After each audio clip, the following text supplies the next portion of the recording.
Ano bang gagawin mo rito sa Baguio? Kaya nga magpipicture. Malamig talaga dito. Halika na.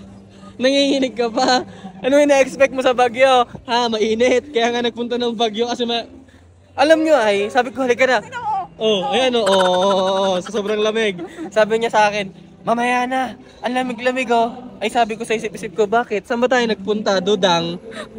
Baguio. Oh, Baguio. Oh, kaya malamig. Tara magpicture tayo. Ganun talaga. Kaya na. Kahit nanginginig tayo guys. Yun ang ganda ng Baguio guys oh. Joke lang. Malamig. Oh, di ba?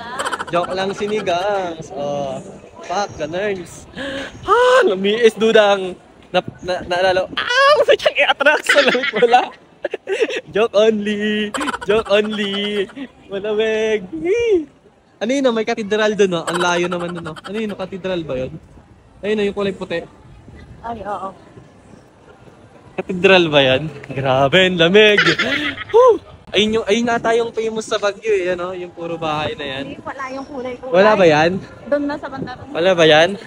Basta malamig, eh. Shit, kalamig sis. Ano mo yun, oh? Lamig dito. Malamang Baguio, natural na malamig, di ba? Ayan nga. Alangan namang mainit, Baguio nga eh. Buti, alam mo.